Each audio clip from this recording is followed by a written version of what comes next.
Hello दोस्तों, कैसे हैं आप लोग। आई होप आप लोग अच्छे होंगे और आपकी तैयारी भी बेहतरीन चल रही होगी। तो बीपीएससी टीआरई 4 के लिए बहुत ही स्पेशल सीरीज़ हमारी स्टार्ट हुई है। आपको बता दें कि इस सीरीज़ में हम प्रीवियस ईयर क्वेश्चन का डिस्कशन कर रहे हैं।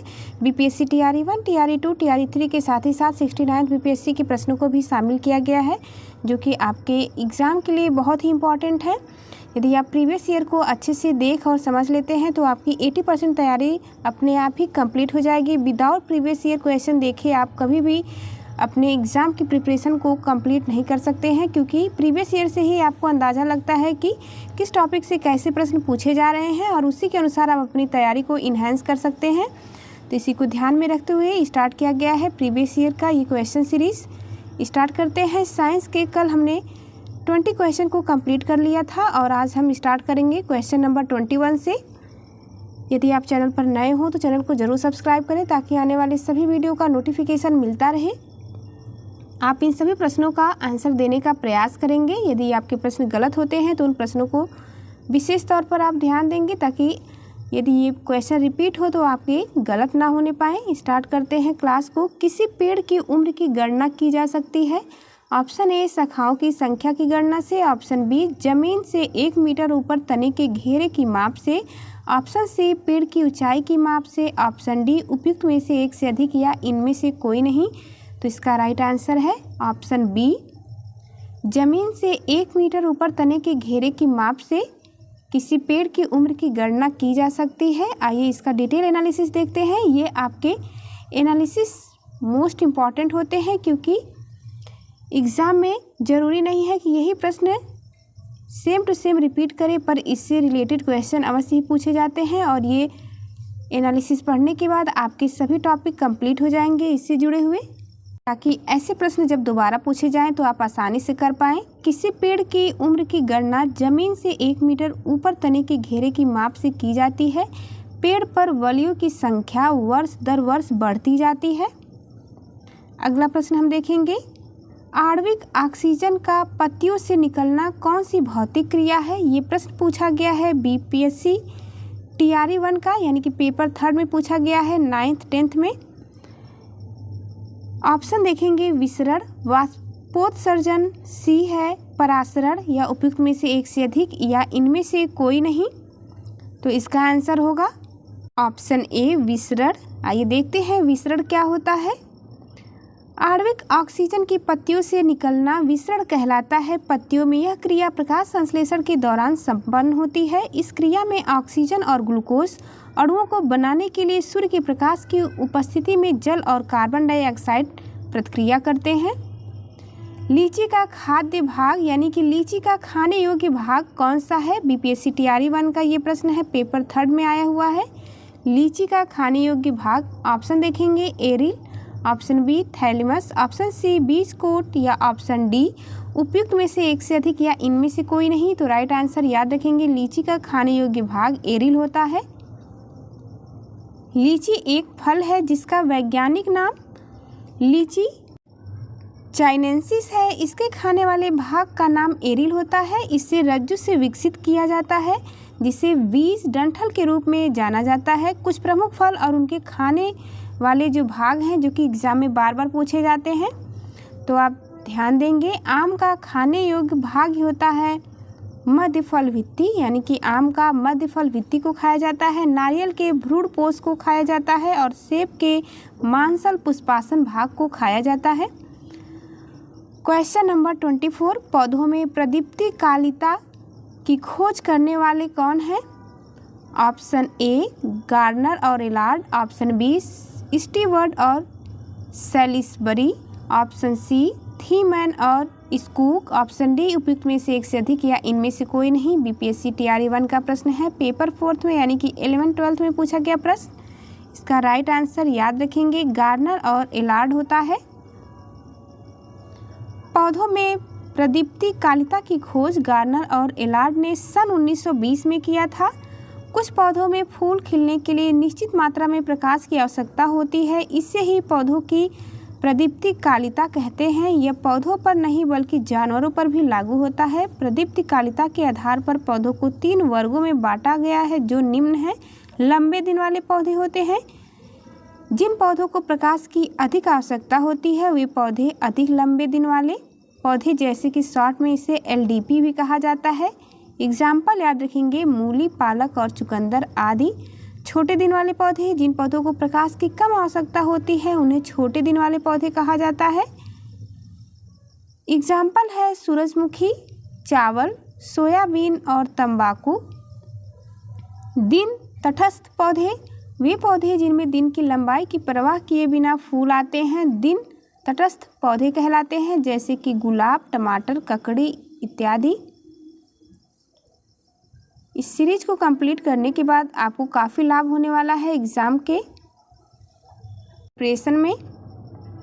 अगली टॉपिक है हमारी बायोलॉजी की पादप कार्यकारी पौधों में जनन, यानी कि जितने भी प्रश्न इस टॉपिक से पूछे गए हैं उन सभी प्रश्नों को आप यहाँ पर देखेंगे और आपको ये भी अंदाज़ा लगेगा कि इस टॉपिक से कैसे प्रश्न पूछे जाते हैं।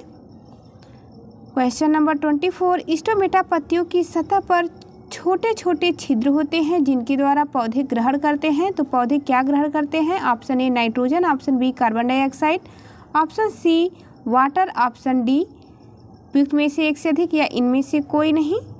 तो राइट आंसर है पौधे कार्बन डाइऑक्साइड ग्रहण करते हैं। स्टोमेटा पत्तियों की सतह पर छोटे छोटे छिद्र होते हैं जिनके द्वारा पौधे कार्बन डाइऑक्साइड को ग्रहण करते हैं। क्वेश्चन नंबर 26 हम देखेंगे, जल परागित पुष्पों में परागकण होते हैं हल्के एवं चिकने, ऑप्शन बी चिपचिपे, ऑप्शन सी सूखे या उपयुक्त में से एक से अधिक या इनमें से कोई नहीं। इस प्रश्न का राइट आंसर याद रखेंगे ड्राई होते हैं, यानी कि सूखे होते हैं। जल परागित पुष्पों में परागकण, जल परागित पुष्पों में परागकण सूखे होते हैं। जल परागण वाली प्रजातियों के परागकणों पर श्लेष्मा परत की उपस्थिति उन्हें पानी से सुरक्षा प्रदान करती है। उनके पास एक श्लेष्मा आवरण होता है, उन्हें सूखा रखता है। यह परत उन्हें पानी में भिगोने से बचाती है। क्वेश्चन नंबर 27 देखेंगे, BPSC TRE 2 का ये प्रश्न है एंड सेकेंड शिफ्ट के पेपर 3 में आया हुआ प्रश्न। पौधों की जड़ों में मृदा से जल प्रवेश का कारक है। ऑप्शन एटमॉस्फेरिक प्रेशर यानी कि वायु दाब, ऑप्शन बी कोशिकात्व जिसे कि कैपिलरिटी कहा जाता है, ऑप्शन सी ऑस्मेटिक दाब। उपयुक्त में से एक से अधिक या इनमें से कोई नहीं। तो राइट आंसर होगा ऑस्मोटिक प्रेशर पौधों की जड़ों में मृदा से जल प्रवेश का कारक है। आइए समझते हैं क्या होता है ऑस्मोटिक प्रेशर। तो पौधों की जड़ों में मृदा से जल प्रवेश का कारक ऑस्मोटिक दाब है। ऑस्मोटिक दाब अर्धपारगम्य झिल्ली के माध्यम से किसी घोल के शुद्ध विलायक के आवक प्रवाह को रोकने के लिए आवश्यक न्यूनतम दबाव के रूप में जाना जाता है। नोट, एंडोस्मोसिस की प्रक्रिया द्वारा पानी मिट्टी से जड़ वालों यानी कि हेयर रूट में प्रवेश करता है। ऐसा इसलिए है क्योंकि मिट्टी में घोल हाइपोटोनिक है, जबकि जड़ बाल कोशिका में कोशिका रस हाइपरटोनिक है। फिर कोशिका से कोशिका परासरण द्वारा कार्टिकल कोशिकाओं से होकर गुजरता है और जड़ के जाइलम तक पहुंचता है। अगला प्रश्न हम देखेंगे, क्वेश्चन नंबर 28, अदरक एक भूमिगत तना है एवं जड़ नहीं है क्योंकि। ऑप्शन हम देखेंगे, यह खाद्य सामग्री का भंडारण करता है, ऑप्शन बी इसमें गांठ एवं पर्व होते हैं, ऑप्शन सी इसमें क्लोरोफिल की कमी होती है, ऑप्शन डी उपयुक्त में से एक से अधिक या इनमें से कोई नहीं। प्रश्न का आंसर देने का प्रयास करेंगे और साथ ही ध्यान देंगे इसका राइट आंसर है उपयुक्त में से एक से अधिक, यानी कि इसके तीनों पॉइंट सही दिए गए हैं, ऑप्शन डी। आइए देखते हैं इसका एनालिसिस। अदरक एक भूमिगत तना है एवं जड़ नहीं है क्योंकि इसमें गांठ एवं पर्व होते हैं। पौधे के तने का वह भाग जो भूमि के अंदर पाया जाता है भूमिगत तना कहलाता है। भूमिगत तने में पर्व संधियां, पर्णकालिकाएं तथा सल्क पत्र पाए जाते हैं। प्रतिकूल परिस्थितियों में भूमिगत तने भोजन संग्रह करने के कारण मोटा एवं मांसल हो जाता है। इसके उदाहरण हैं हल्दी, अदरक, केला इत्यादि। क्वेश्चन नंबर 29 हम देखेंगे, पुष्प का वह हिस्सा जो वास्तव में फल बनाता है क्या कहलाता है। Option A carpel, option B corolla, option C stamen, option D उपयुक्त में से एक से अधिक या इनमें से कोई नहीं। ये क्वेश्चन BPSC TRE 2 के पेपर सेकंड में आया हुआ प्रश्न है। राइट आंसर याद रखेंगे कार्पेल होता है। निषेचन के बाद पुष्प का अंडकोश में बदल जाता है कार्पेल। स्त्री केसर का एक भाग होता है। जब यह अंडकोश निषेचित होता है तो यह विकसित होकर फल के रूप में परिवर्तित हो जाता है। साइंस के क्वेश्चन 18 से 20 अंक के पूछे जाते हैं आपके एग्जाम में, तो बहुत ही अच्छे से ध्यान देना है साइंस पर भी आपको। हिमालयन यू नामक औषधि पौधा भारत के निम्नलिखित में से किन प्रांतों में पाया जाता है? ऑप्शन ए हिमाचल प्रदेश एवं अरुणाचल प्रदेश, ऑप्शन बी उत्तराखंड एवं मध्य प्रदेश, ऑप्शन सी जम्मू कश्मीर तथा असम, ऑप्शन डी उपयुक्त में से एक से अधिक या इनमें से कोई नहीं। तो राइट आंसर ध्यान देंगे हिमाचल प्रदेश तथा अरुणाचल प्रदेश में हिमालयन यू नामक औषधि पौधा पाया जाता है। आइए देखते हैं इसके बारे में। हिमालयन यू नामक औषधि पौधा भारत के हिमाचल प्रदेश तथा अरुणाचल प्रदेश प्रांतों में पाया जाता है। इसकी छाल, कांटा, टहनियों और जड़ों में टेक्सोल नामक एक रासायनिक यौगिक निकाला जाता है और इसका उपयोग कैंसर के इलाज में भी किया जाता है। तो ये प्रश्न बार बार बनता है कि किस प्लांट का यूज़ कैंसर के इलाज में करते हैं? तो याद रखेंगे हिमालयन यू। अलग अलग टाइप से इस टॉपिक से क्वेश्चन पूछे जाते हैं, इसलिए आपको डिटेल एनालिसिस अवश्य ही देखनी है ताकि किसी भी प्रकार के प्रश्न इससे रिलेटेड आए तो आप आसानी से कर पाएँ। मानव शरीर के तंत्र, इससे जुड़े हुए सभी प्रश्नों को हम देखेंगे। आहार नली की दीवारों के संकुचन और विस्तार की गति क्या कहलाती है? बीपीएससी टीआरई 2 के पेपर फर्स्ट में यानी कि पीआरटी में पूछा गया प्रश्न है यह। स्थानांतरण, वाष्पोत्सर्जन, क्रमानुकुंचन उपयुक्त में से एक से अधिक या इनमें से कोई नहीं। तो इस प्रश्न का राइट आंसर होगा क्रमानुकुंचन कहा जाता है। मानव की आहार नली की दीवारों के संकुचन और विस्तार की गति क्रमानुकुंचन कहलाती है। यह गति मानव की समस्त पाचक नली अर्थात ग्रास नली से लेकर मलाशय तक होती रहती है, जिसके द्वारा मानव के द्वारा खाया हुआ और पाचित आहार निरंतर आगे की ओर अग्रसारित होता रहता है। रक्तवाहिकाओं तथा श्वासनिकाओं में भी इसी प्रकार की गति संपन्न होते हैं। अगला प्रश्न हम देखेंगे, बीपीएससी टीआरई 2 का प्रश्न है जो कि पेपर थर्ड में आया है। एंडोलिम्फ नामक एक तरल पदार्थ किसमें होता है? एस्कैरिस में, आँख में, आंतरिक कर्ण में, उपयुक्त में से एक से अधिक या इनमें से कोई नहीं। तो इस प्रश्न का राइट आंसर ध्यान देंगे आंतरिक कर्ण में होता है। एंडोलिम्फ एक तरल पदार्थ है जो कि आंतरिक कर्ण के झिल्लीदार लेबरी में मौजूद होता है। कर्णावर्त वाहिनी या स्काला मीडिया शरीर के सर्पिल अंग का निर्माण करते हैं। अगला प्रश्न हम देखेंगे बीपीएससी टीआरई 2 के पेपर थर्ड में आया हुआ प्रश्न, ग्लूकोज को एथिल अल्कोहल में परिवर्तित करने वाले एंजाइम कौन से हैं? Option A invertase, option B maltase, option C zymase, उपयुक्त में से एक से अधिक या इनमें से कोई नहीं। तो इस प्रश्न का राइट आंसर ध्यान देंगे ऑप्शन सी जाइमेज होता है। जाइमेज एंजाइम ग्लूकोज को एथिल अल्कोहल में परिवर्तित करता है। यह एंजाइम किण्वन प्रक्रिया के माध्यम से यह क्रिया करता है।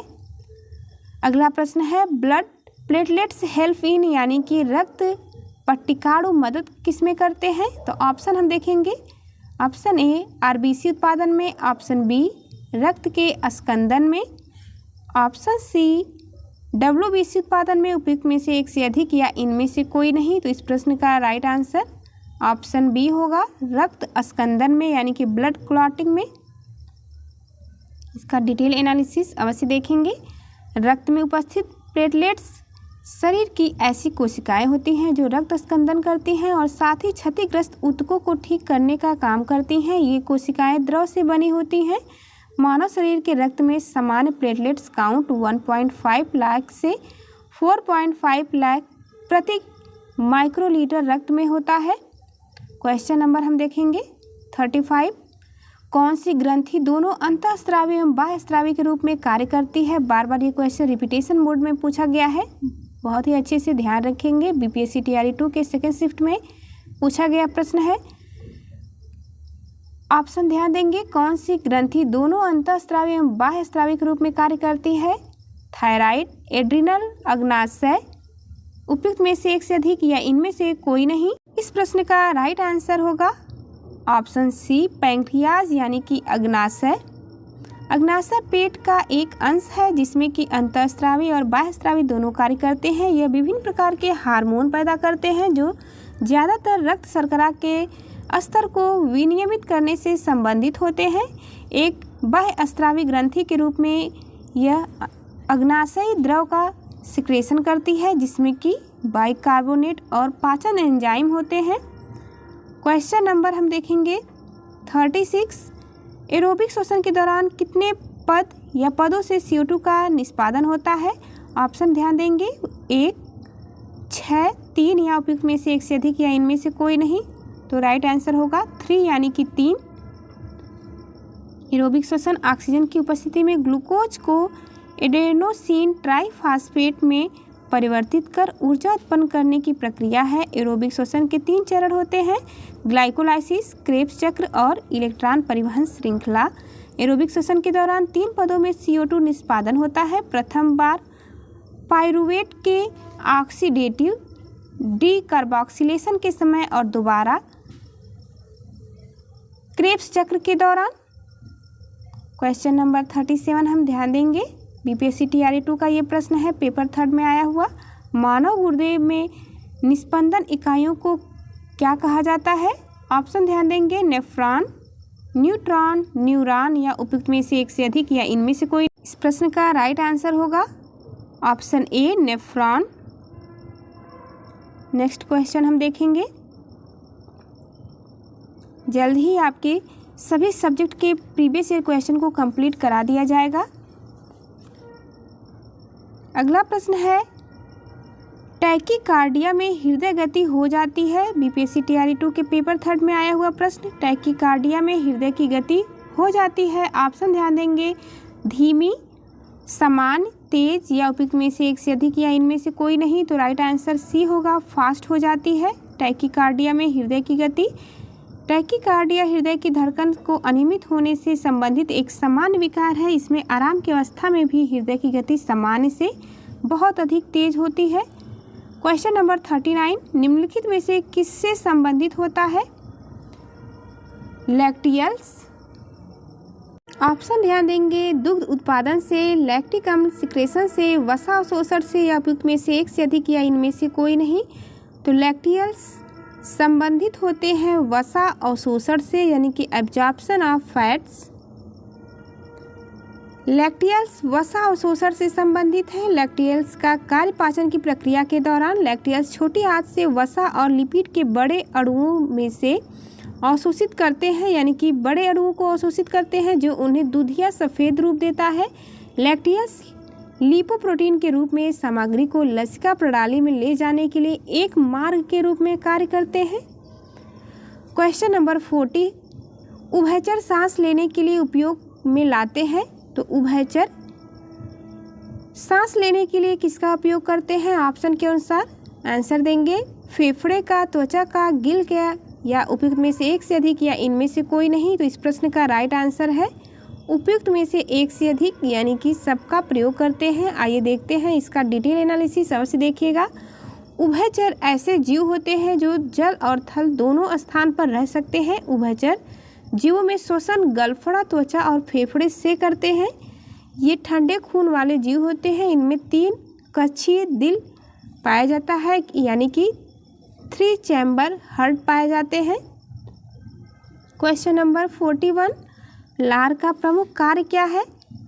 ऑप्शन ध्यान देंगे प्रोटीन का अमीनो अम्ल में रूपांतरण, स्टार्च का माल्टोज में रूपांतरण, वसा का विटामिन में रूपांतरण, उपयुक्त में से एक से अधिक या इनमें से कोई नहीं। BPSC TRE 2 में पेपर 2 में पूछा गया ये प्रश्न है। इसका आप आंसर देने का प्रयास करेंगे और साथ ही याद रखेंगे राइट आंसर होगा स्टार्च का माल्टोज में रूपांतरण।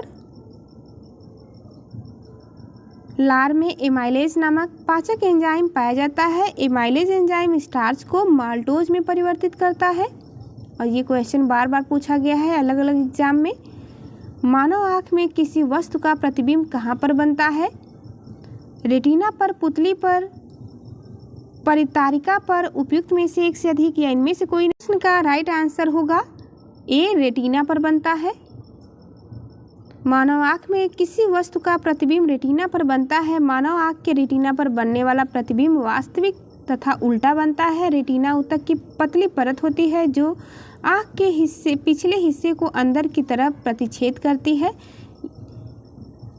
अगला प्रश्न है, हृदय केवल अशुद्ध रक्त का ही पंप करता है? शार्क के मामले में, व्हेल के मामले में, छिपकली के मामले में उपयुक्त में से एक से अधिक या इनमें से कोई नहीं? तो इस प्रश्न का राइट आंसर है हृदय केवल अशुद्ध रक्त ही पंप करता है शार्क के मामले में।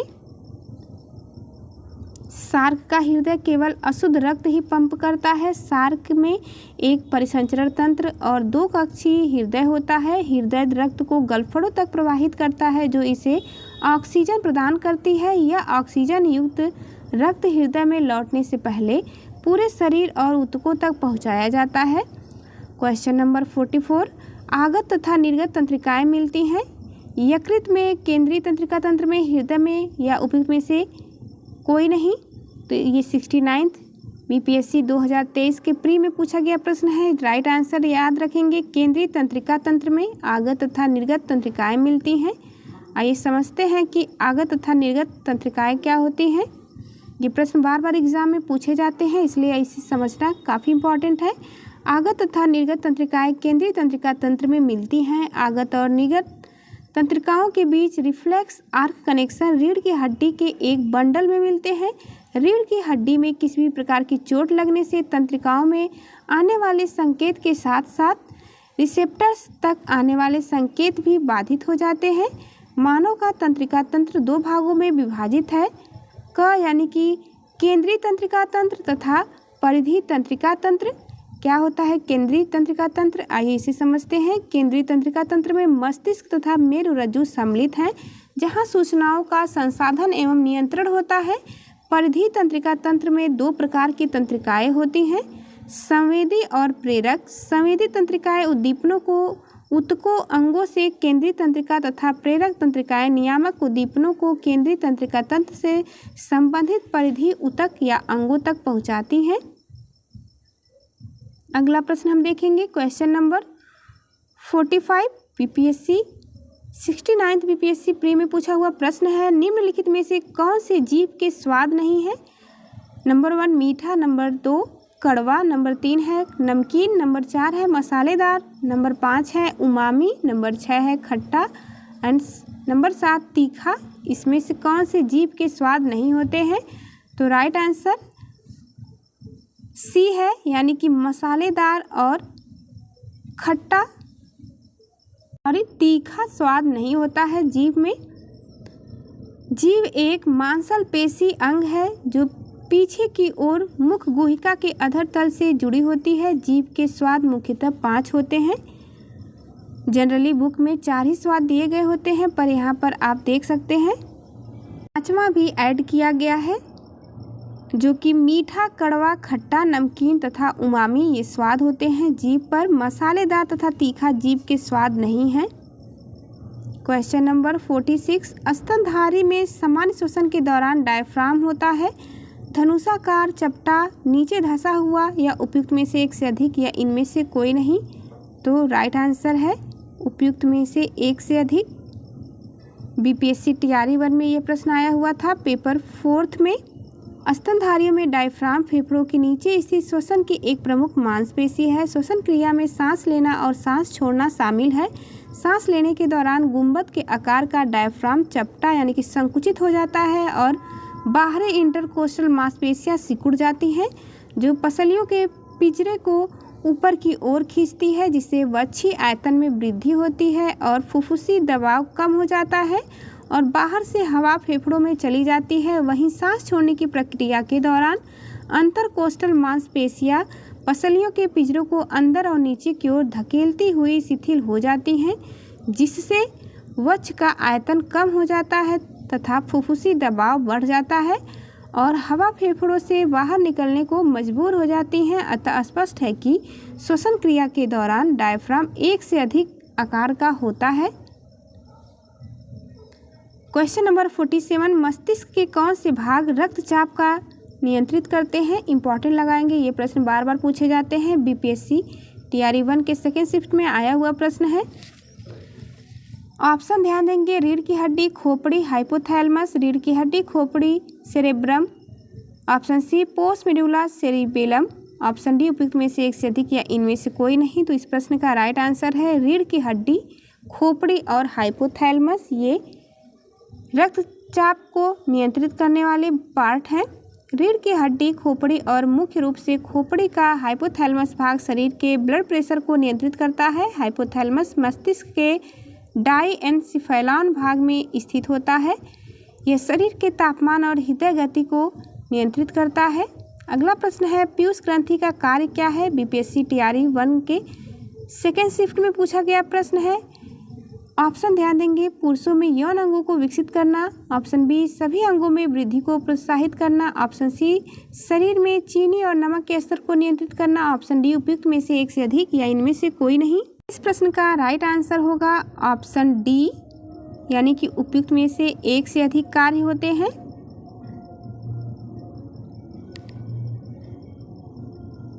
आगे बढ़ते हैं, इसका डिटेल एनालिसिस हम देखेंगे। पीयूष ग्रंथि हमारे मस्तिष्क के आधार पर स्थित एक मटर के आकार की अंतःस्रावी ग्रंथि है। पीयूष ग्रंथि को मास्टर ग्रंथि भी कहा जाता है। ध्यान देंगे, बार बार ये क्वेश्चन पूछा जाता है, मास्टर ग्लैंड के नाम से किसे जानते हैं? तो पीयूष ग्रंथि, क्योंकि यह अन्य अंतःस्रावण को नियंत्रित करता है, साथ ही साथ यह व्यक्ति के स्वभाव, स्वास्थ्य, वृद्धि एवं लैंगिक विकास को भी प्रेरित करता है। क्वेश्चन नंबर 49, नेत्र से related question BPSC TRE 1, TRE 2, TRE 3 सभी में पूछे गए हैं, तो टीआरई 4 में भी अवश्य ही पूछे जाएंगे, इसलिए आप लोग बहुत ही अच्छे से इस टॉपिक को तैयार कर लेंगे। नेत्रदान में दाता की आँख के किस हिस्से को प्रतिरोपित किया जाता है? बीपीएससी टीआरई 1 के सेकेंड शिफ्ट में आया हुआ प्रश्न है। लेंस का, कॉर्निया का, पूरी आँख का या उपयुक्त में से एक से अधिक या इनमें से कोई नहीं? तो ध्यान देंगे, कॉर्निया का प्रतिरोपित किया जाता है पार्ट नेत्रदान में। नेत्रदान में दाता की आँख के कॉर्निया भाग को प्रतिरोपित किया जाता है। यह आँख की सबसे बाहरी पारदर्शी परत होती है जो आँख के अग्रभाग में मौजूद होती है। इसका कार्य आँखों में प्रवेश करने वाले प्रकाश को अपवर्तित करना है तथा आँख के फोकसिंग कार्य और ऑप्टिकल शक्ति के लिए जिम्मेदार है। क्वेश्चन नंबर 50, अंडाशय द्वारा कौन सा कार्य किया जाता है? ऑप्शन ए, डिम्ब का कार्य। ऑप्शन बी, प्रोजेस्टेरॉन का सिक्रेशन। ऑप्शन सी, एस्ट्रोजन का सिक्रेशन या उपयुक्त में से एक से अधिक या इनमें से कोई नहीं? तो राइट आंसर है उपयुक्त में से एक से अधिक। बीपीएससी टीआरई 1 के फर्स्ट शिफ्ट में आया हुआ ये प्रश्न है। ओवरीज महिलाओं में ग्रंथियों की एक जोड़ी होती है जो महिला लक्षणों में महत्वपूर्ण भूमिका निभाते हैं। अंडाशय के प्रमुख कार्य हैं डिम्ब का निर्माण करना, एस्ट्रोजन और प्रोजेस्टेरॉन नामक हार्मोन बनाना, फर्टिलाइजेशन के लिए अंडों का निर्माण करना आदि कार्य होते हैं। अंडाशय महिलाओं में मासिक धर्मचक्र, प्रजनन क्षमता और गर्भावस्था में भी शामिल होते हैं। अंडाशय के 3 मुख्य भाग होते हैं, सरफेस, कॉर्टेक्स और मेड्यूला। कल की वीडियो में हम मानव रोग एवं उपचार से रिलेटेड जितने भी प्रीवियस ईयर क्वेश्चन होंगे उन्हें कवर करेंगे। तो यदि आप आगे की वीडियो भी प्राप्त करना चाहते हैं तो चैनल को ज़रूर सब्सक्राइब करें ताकि आने वाले सभी वीडियो का आपको नोटिफिकेशन मिलता रहे। और यकीन मानिए ये वीडियो आपके एग्ज़ाम के प्रिपरेशन में बहुत ही हेल्प करने वाले हैं। तो जाते जाते चैनल को लाइक शेयर सब्सक्राइब करना ना भूलें।